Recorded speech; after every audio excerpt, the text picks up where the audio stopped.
Assalamualaikum warahmatullahi wabarakatuh. Alhamdulillah, Allahumma salli ala sayyidina Muhammad wa ala ali sayyidina Muhammad. Pemirsa, kembali kita sampaikan bila ada permasalahan-permasalahan kewarisan yang terjadi pada diri, keluarga atau rekan-rekan kita yang dirasa butuh penjelasan, maka silakan mengirimkan pertanyaan kepada kami dengan mengetik pada kolom komentar di channel YouTube kita ini, Ahmad Muttaqin Official. Boleh juga chat langsung ke nomor WA kita 0813 9679 3071. Insyaallah kita akan memberikan jawaban-jawaban tentunya semampu yang bisa kita berikan.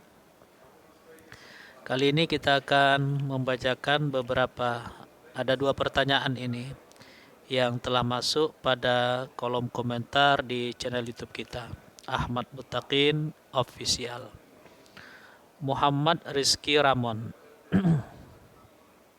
Assalamualaikum Ustadz, kami 8 bersaudara, 4 laki, 4 perempuan.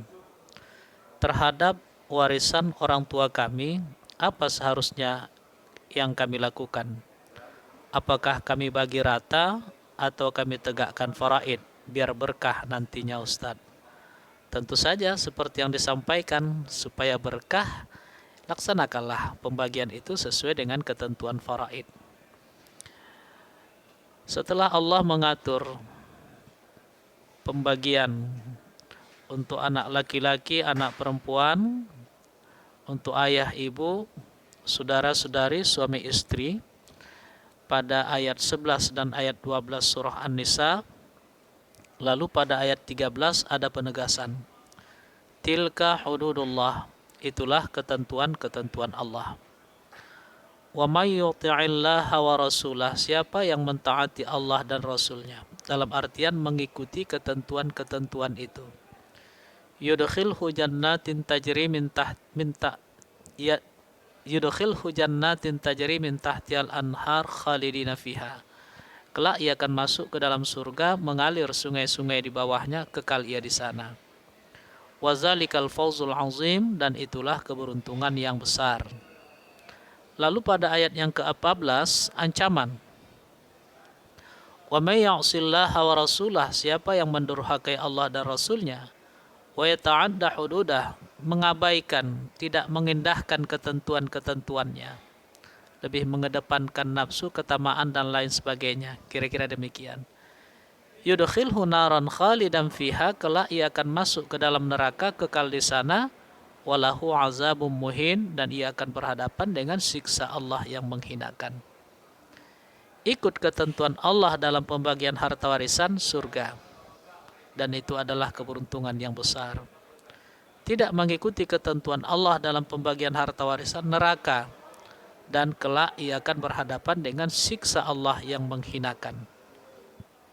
Karena itu para ulama kita kemudian menetapkan, bagi orang-orang beriman siapapun, dimanapun, apapun sukunya, apapun bangsanya, apapun marganya, ketika bagi-bagi warisan, wajib hukumnya mengacu kepada ketentuan faraid.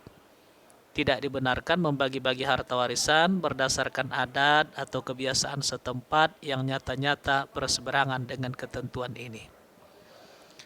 Lalu kemudian ada pertanyaan, Ustadz, bolehkah kami bagi harta warisan itu sama rata? Karena kami setuju dan ikhlas, kami sepakat untuk bagi rata, laki-laki dan perempuan sama bagiannya. Atau mungkin kesepakatannya dan ikhlas semuanya, bagian adik kami yang perempuan itu justru lebih banyak dari bagian kami yang laki-laki. Mengingat kondisi ekonominya perlu perhatian, sementara kami yang laki-laki alhamdulillah ya secara finansial berkecukupan.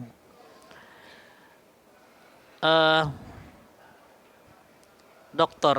Haji Hasan Maksum, Ketua MUI Kota Medan, menyampaikan bahwa membagi-bagi harta warisan berdasarkan kesepakatan ahli waris seperti berbagi rata seperti itu dimungkinkan apabila memenuhi minimal 2 syarat.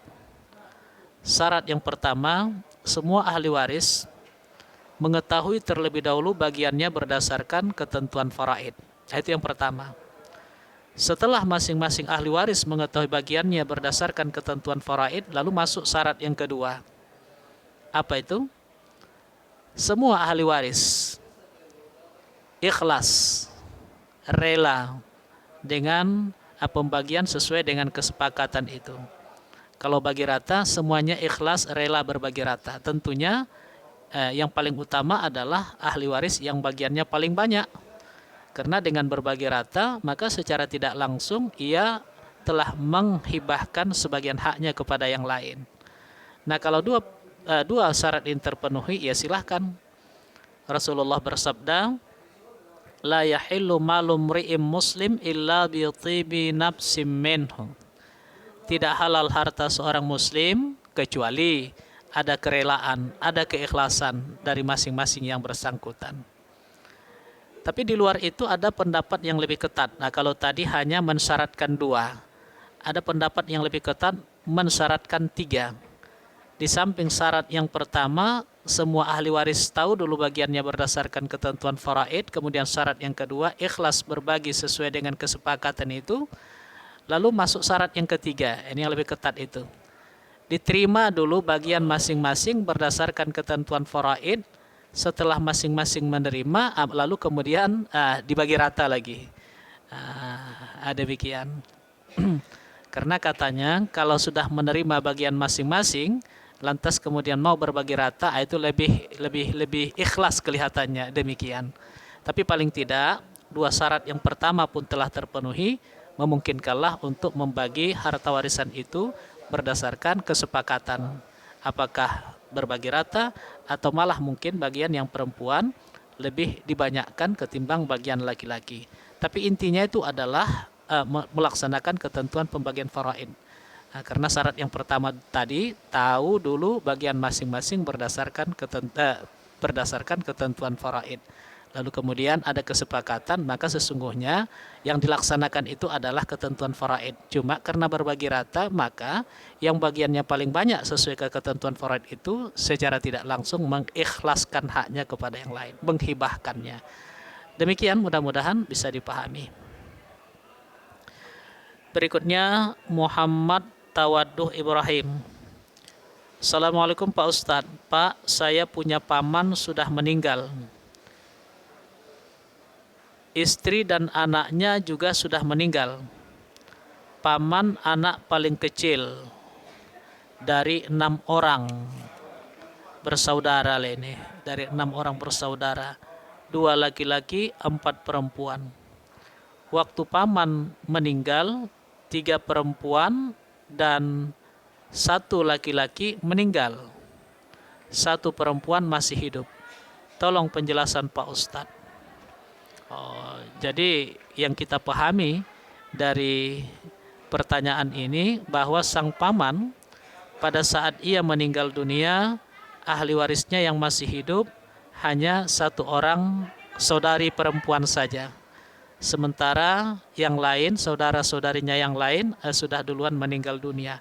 Istri dan anaknya pun sudah duluan meninggal dunia. Lalu bagaimana cara membagi harta warisannya?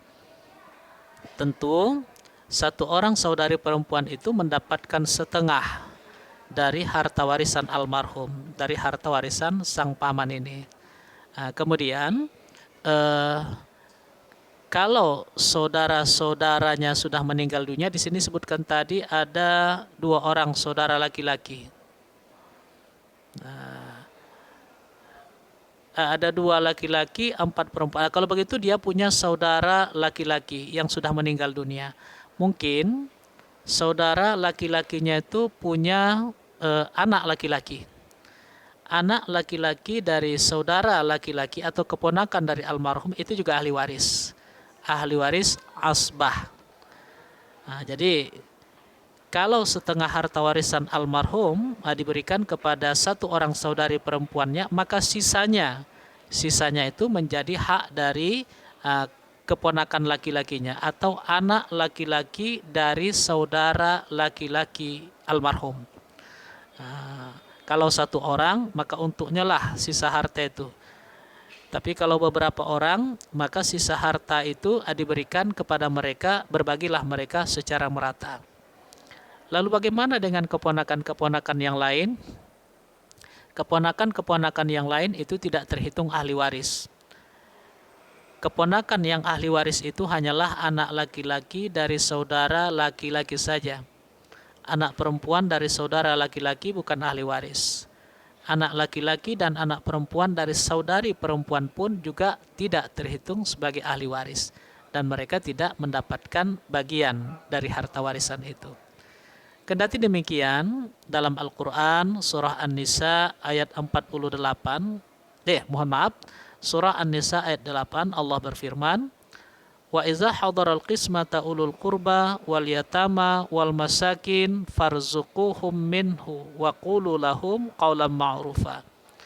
Apabila dalam pembagian harta warisan itu ada kerabat-kerabat, ada anak yatim, ada orang miskin, farzuquhum minha. Berbagi rezekilah kamu dari harta warisan itu.